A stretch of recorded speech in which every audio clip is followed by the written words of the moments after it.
My name's James. I'm 42, and I thought I had a decent life. Not perfect. I don't think anyone's is, but decent. Married for 16 years, 2 kids, Mia and Logan. I've always been a family-first kind of guy. I coach Logan's soccer team, used to braid Mia's hair before school, and I've never once missed a birthday or a holiday. I work in IT, remote for the past 6 years, which meant I could pick the kids up from school, help with homework, be there. My wife, Eliza, works in real estate. She's great at it. Always dressed to impress, always talking, always moving. For a long time, I admired her energy. Now, I'm not sure if I ever really knew her. Father's Day was coming up. You'd think after so many years it would lose a bit of its shine, but I always looked forward to it. It wasn't about the gifts or anything grand. It was the one day where I felt seen, appreciated. A card, maybe breakfast in bed, a morning of cartoons with the kids, something simple. But that year, Eliza kept hinting at something big. Don't make any plans, she kept saying, smiling just a little too wide. We've got something special in store. Mia even giggled when I tried to guess. You'll see, she said. You'll love it. I woke up that Sunday and the bed was empty. No smell of pancakes, no footsteps down the hall. Just the hum of the ceiling fan and the silence of a house not waiting for me. I figured maybe they were setting something up. I brushed my teeth, threw on a hoodie, and waited. 9 o'clock. Still quiet. No noise from the kitchen. I checked Mia's room, empty. Same with Logan's. I looked in the garage. Eliza's car was gone. By noon, I was confused. Maybe there was some mix-up? Maybe they'd gone out to get something. Or there was a reservation I didn't know about. I checked my phone for a message. Anything. Nothing. Then I opened Instagram. That was the moment everything shifted. A story from Mia. A boomerang of a mimosa clinking with a glass of orange juice. Then a slow pan across a restaurant table. Eliza, Mia, Logan, and her sister, Tasha. Everyone smiling, laughing. The caption hit me like a punch to the gut. Best dad ever, when he's not around, LOL. I didn't even know how to react. I just stared at the screen. My brain was trying to process what I was seeing, but my chest was already ahead of it, tightening up, burning. Was this a joke? A prank? Was I not invited? I didn't text. I didn't call. I just sat there, phone in hand, still in my hoodie, the same one Mia had gotten me last Christmas. I waited and waited. Nothing. The rest of the day was a blur. I remember heating up leftover pasta, sitting on the porch with the dog, watching the sky get dark and wondering if they'd even come home that night. They didn't. Monday came and went. I worked, logged into meetings, went through the motions. No one mentioned Father's Day. Not my coworkers, not my family. I started to wonder if I was the crazy one. Tuesday morning, around 9:20 a.m., my phone exploded. 63 missed calls, a dozen texts, and one from Mia that just said, "Please come home. We didn't know." That was the moment I realized something deeper was going on. Something worse than just being forgotten or left out. Because they had come home, and I wasn't there. Now, I know what you might be thinking. Why didn't I go back? Why didn't I blow up their phones on Sunday, demand answers, show up at that brunch in person? I've asked myself that, too. But when something like this happens, something so off-kilter, you don't react the way you think you would. You freeze. You wait. You hope it's not what it looks like. That there's a logical explanation, some surprise twist where everything's okay. But I had a creeping feeling in my gut that told me, James, you're not the main character anymore. Not in your own home. Still, I didn't respond. Not immediately. I needed to understand what the hell had happened. Why a day meant for me had turned into a celebration of me not being there. Why Mia, who used to draw me stick figure cards and call me her superhero dad, was now posting stories like I was a joke. The voicemail from Eliza was frantic. James, please call me. The kids are upset. I don't know what you're doing, but this isn't funny. Just come home. We can talk. Please. I listened to it twice. Her voice was shaky, but not apologetic. Not even surprised. More annoyed. Like I was the one pulling a stunt. That's when I decided to start digging. I logged into our shared Google account. I knew she never signed out, not because she trusted me, but because she wasn't tech-savvy. Calendar entries, emails, locations, all synced. I scrolled through her recent searches and saw Father's Day brunch ideas, funny dad captions, and strangely, how to handle manipulative husbands. That stopped me cold. Then, in her emails, a thread with her sister. Subject, Sunday plans. I clicked it open. There it was. Just make sure James doesn't find out. Tasha had written. Eliza's reply. He won't. I told him it's a surprise. This way we can have a peaceful brunch for once. He'll probably enjoy the quiet. Peaceful brunch. Enjoy the quiet. That's when something snapped. All these years, I thought I was appreciated. Maybe not celebrated. I wasn't looking for parades, but at least respected. But to be left behind, lied to, then mocked online? That was something else entirely. That was premeditated cruelty. I didn't reply to the texts. I didn't call back. I started going over every little thing I'd overlooked over the past year. The late-night showings that took hours. The way Logan started calling Tasha's husband Uncle Mark more affectionately than me. The way Mia had started rolling her eyes when I asked her to spend time together. The way Eliza would sigh when I talked about work, like I was boring her. I started seeing it all differently. Not as isolated moments, but as pieces of a bigger picture I'd refused to look at. I checked the home cameras. We'd installed them 2 years ago after a break-in scare. Eliza had access too, but she rarely used them. I pulled up the footage from Sunday morning. At 7:46 a.m., I saw them all piling into the car. Mia, dressed in a pink sundress. Logan in a little button-up and khakis. Eliza in heels, laughing. She tossed a glance toward the front door, where I was still asleep, and said something I couldn't hear. The three of them laughed. Then they drove off. They hadn't just left me. They'd laughed. And for what? A joke?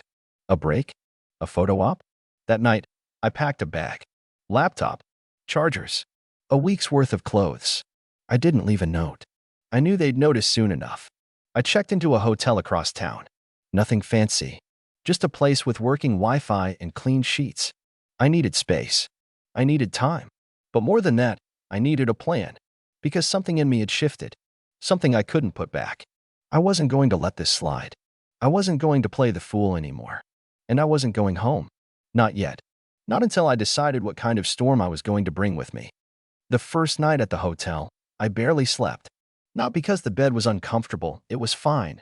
Better than the pull-out couch I used during Logan's sleepovers, but because my brain wouldn't shut off. I lay there staring at the ceiling, my mind jumping between memories like a broken slideshow. Christmas mornings. Soccer games. Mia's science fair.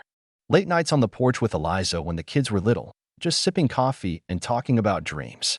But now, those same memories felt distorted, like someone had scribbled over them in red ink. I kept replaying that brunch story in my head. The laughter. The mimosa. That caption. Best dad ever when he's not around LOL. That word, LOL, looped in my head like a bad song. It was casual, offhand, like I was some sitcom character they could laugh about. But I wasn't. I was the guy who paid for the mortgage, fixed the leaky sink, helped with algebra homework, gave up job opportunities so I could be home more. And apparently, none of that had meant anything. Tuesday night, I finally messaged Mia. Just 2 words. I saw. She read it almost immediately. Then the typing bubble appeared and vanished. Reappeared. Vanished again. I waited, heart racing, but no reply came. Just silence. I was halfway through a takeout burger when my phone lit up. This time it was Logan. Dad? Are you mad? Mad. That wasn't the word. I wasn't mad like when someone cuts you off in traffic. I was gutted. Hollowed out. But I didn't want to put that on an 11-year-old. I'm okay. I texted. We'll talk soon. He sent back a thumbs-up emoji. That hurt more than it should have. By Wednesday, Eliza had tracked down the hotel.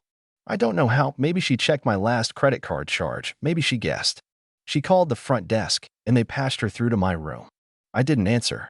She left a voicemail again, this one tighter, more controlled. James, this is getting ridiculous. The kids are worried. You're making a bigger deal out of this than it needs to be. Can we please just talk like adults? Come home. We'll clear the air. Like adults. Like adults who ditch you on a holiday and post about it publicly. I didn't respond. Instead, I went to work. I wasn't just sitting around anymore. I started pulling pieces together. First, I made a copy of every financial file we had.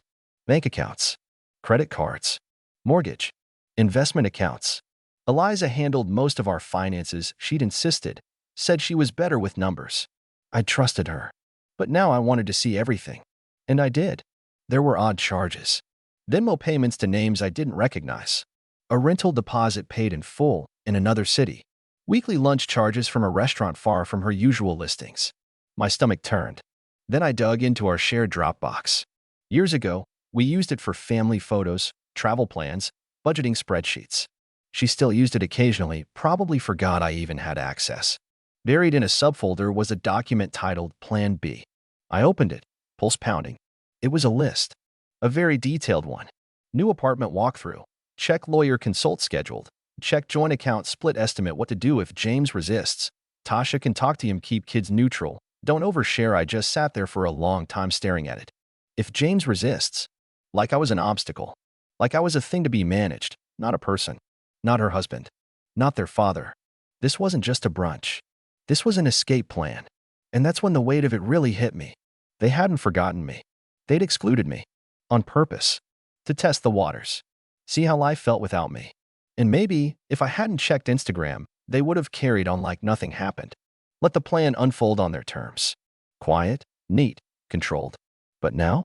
Now the ball was in my court. I took the rest of that Wednesday to get my ducks in a row. I made appointments. Called a friend who worked in family law. Rented a private mailbox. Opened a separate bank account. I wasn't planning to burn the house down, not yet. But I was making sure if Eliza wanted war, she wouldn't be the only one holding the match. Thursday morning, I got an email from the school. Mia had skipped 2 classes. Logan had been pulled out early. My guess? Eliza trying to smooth things over, paint this as daddy's having a moment. But I knew my kids. Mia might be drifting, sure. But Logan? He was a straight arrow. If he left early, it was because he was confused. Hurt. I decided it was time to talk to them. Not Eliza. Not yet. But the kids. I texted Mia. Meet me at the diner near the park. 5 p.m. Just you and Logan. No pressure. She replied within 5 minutes, okay. At 4:50, I was already in the booth. A milkshake waiting for Logan and fries for Mia, her favorite. They walked in holding hands, both looking smaller than I remembered. Mia had her hoodie pulled over her head, and Logan wouldn't stop fidgeting with his sleeve. Mia slid into the booth and stared at me. Her eyes were puffy. She looked like she hadn't slept. Dad, she started, but I held up my hand. Let me go first. They listened. I told them everything I knew. That I saw the brunch. That I read the messages. That I knew about the emails.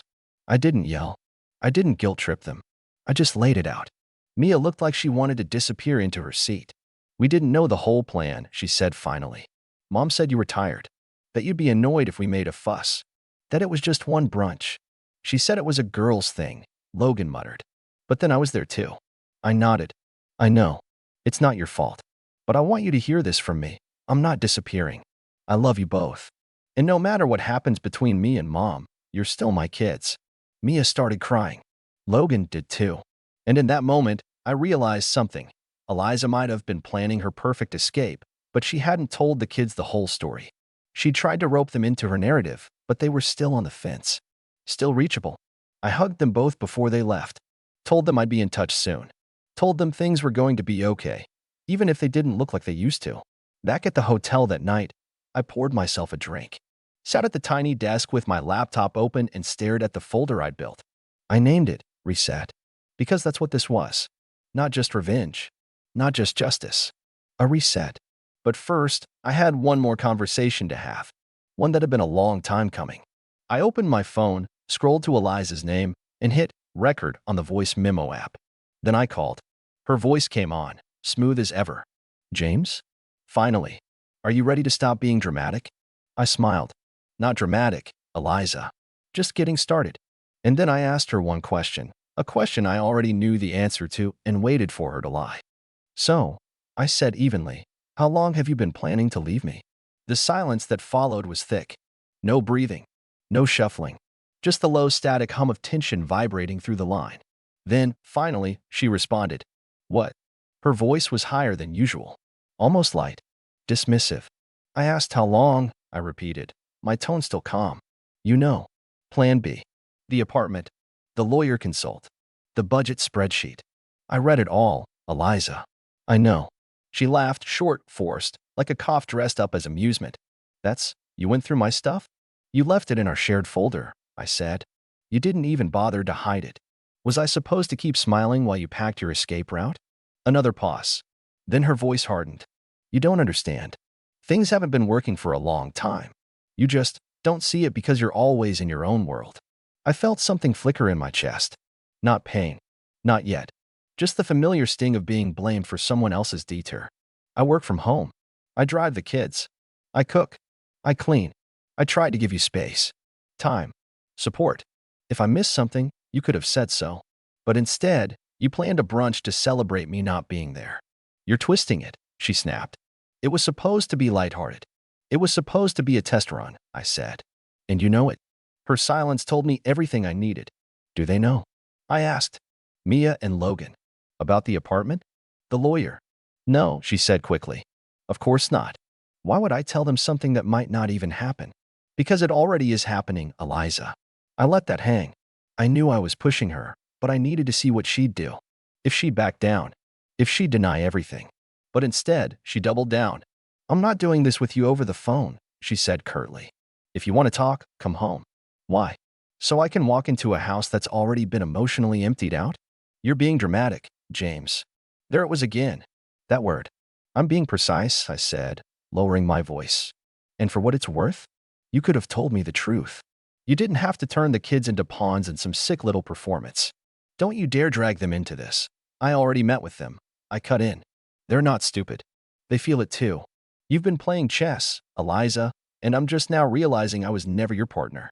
I was a piece. Another silence. But this one felt different. Not stunned. Calculated. Okay, she said finally. So what now? Now. That was the question. I didn't answer right away. I wanted her to sweat a little. Feel what it was like to be left in the dark for once. But more importantly, I needed more time to prepare. Because what I was planning wasn't just revenge. It was revelation. A carefully constructed unraveling. I'll be in touch, I said, and ended the call. I sat there for a moment, letting the quiet fill the space where her voice had been. My heart was pounding, but my mind was clearer than it had been in weeks. I wasn't out to destroy her. I was out to expose the version of herself she had worked so hard to sell to me, to the kids, to the world, and let the truth speak for itself. That night, I called my lawyer friend, Darren. We'd gone to college together, lost touch, and reconnected last year when his firm helped with some tech compliance contracts. I didn't tell him everything, not yet. Just the basics. Eliza's planning something. I found documentation. I need to protect myself. And the kids. He didn't ask why I hadn't come to him sooner. Just said, let's meet Friday. I'll prep the paperwork. Bring everything you have. That gave me 2 days. 2 days to finish what I'd started. The next morning, I went to our safe deposit box, something Eliza probably forgot existed. Inside were old documents, insurance policies, backup drives, and importantly, the original house deed.